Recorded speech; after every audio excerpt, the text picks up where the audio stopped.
السلام علیکم 3 کلاس بچے، آپ سب کیسے ہیں؟ امید ہے کہ آپ لوگ بالکل ٹھیک اور خیریت سے ہوں گے۔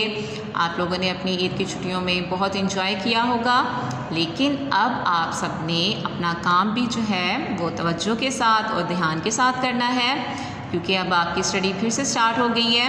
تو سب بچے جو ہیں وہ اب مطالعہ اسلام کی بک کھول لیں۔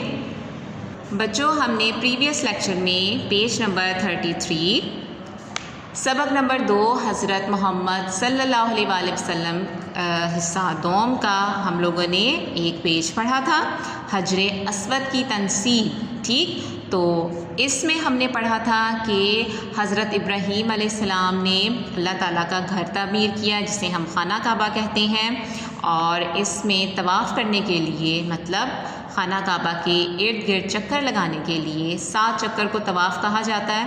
تو ایک نشانی کے طور پر ایک پتھر رکھا جس کا نام کیا تھا؟ حجر اسود۔ اور قریش کے جو لوگ تھے وہ خانہ کعبہ کے نگران تھے، لیکن جب خانہ کعبہ کی عمارت پرانی ہوگی اور دوبارہ تعمیر کرنے کی گئی تو اس میں سے پھر کیا ہوا کہ کیونکہ وہ پتھر جو تھا حجر اسود اٹھا دیا گیا، اور دوبارہ جب خانہ کعبہ کی تعمیر مکمل ہو گئی اور دوبارہ پتھر رکھنے کی جب وقت آیا تو تمام جو قبیلے کے لوگ تھے، جو مکہ مکرمہ میں موجود قبیلے تھے، وہ سب چاہتے تھے کہ ہم لوگ وہ پتھر رکھیں۔ تو اس کے بعد یہ کوئی بھی بندہ جو تھا وہ اس بات پہ راضی نہیں تھا کہ کون رکھے گا، تو ایک جو ہے وہ شخص جو ہے وہ بزرگ ایک تجویز پیش کرتا ہے۔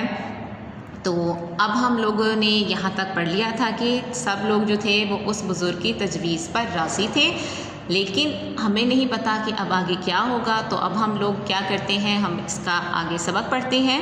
پتہ چلتا ہے کہ حجر اسود جو تھا اس کے بعد جو اس کی تنصیب جو تھی وہ کس طرح کی گئی تھی اور اس کی تنصیب کس قبیلے نے کی تھی۔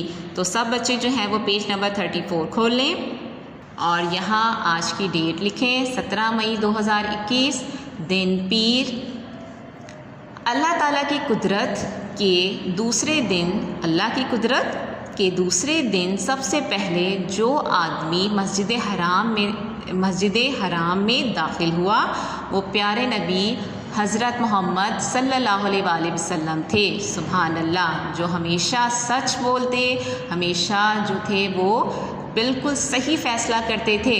تو کوئی اور شخص ہوتا تو وہ کبھی بھی کوئی نہ کوئی آگے پیچھے بات کر سکتا تھا، لیکن آپ صلی اللہ علیہ وآلہ وسلم نے کیا تھا، ہمیشہ سچ بولتے تھے۔ تو اس کا فیصلہ بھی اللہ تعالیٰ کی قدرت سے کیا ہو رہا تھا کہ آپ صلی اللہ علیہ وآلہ وسلم جو تھے وہ آئے تھے۔ آپ کو دیکھتے ہی سب لوگ پکار اٹھے، امین آ گئے، مطلب امانت دار آ گئے، ہم ان کے فیصلے پر راضی ہیں۔ آپ صلی اللہ علیہ وآلہ وسلم نے جھگڑے کا حال سنا، پھر ایک چادر منگوائی، حجر اسود کو اپنے ہاتھ سے اٹھا کر چادر پر رکھا اور ہر قبیلے کے سردار کو کہا کہ وہ چادر کو ایک ایک کونے سے پکڑے۔ سب نے مل کر چادر اٹھائی اور حجر اسود کو اس کی جگہ لے گئے۔ آپ صلی اللہ علیہ وآلہ وسلم نے حجر اسود کو اپنے ہاتھ سے دیوار میں لگایا۔ یوں آپ صلی اللہ علیہ وآلہ وسلم نے حکمت کے ساتھ اس جھگڑے کا فیصلہ کیا۔ آپ نے کیا کیا کہ چادر میں کیا رکھا؟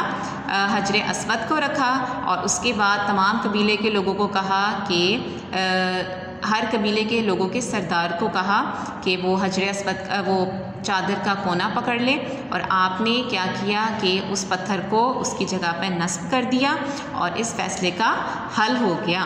یہ فیصلہ جو تھا اس کا جھگڑا ختم ہو گیا۔ آپ صلی اللہ علیہ وآلہ وسلم کے فیصلے سے سب خوش تھے، اس فیصلے کی وجہ سے لڑائی کا خطرہ ٹل گیا۔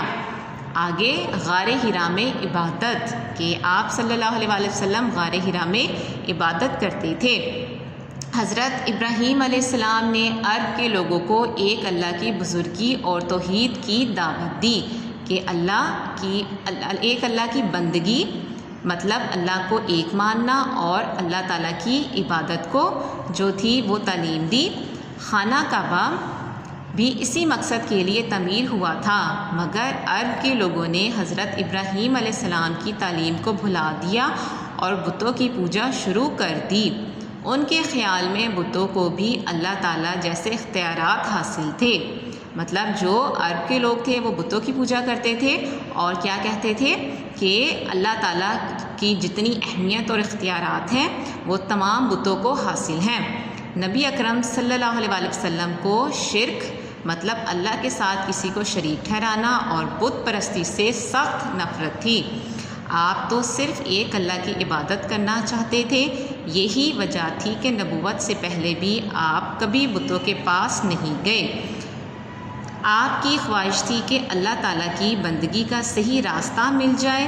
آپ غار حرا میں تشریف لے جاتے اور وہاں کئی دنوں تک عبادت اور غور و فکر میں مصروف رہتے.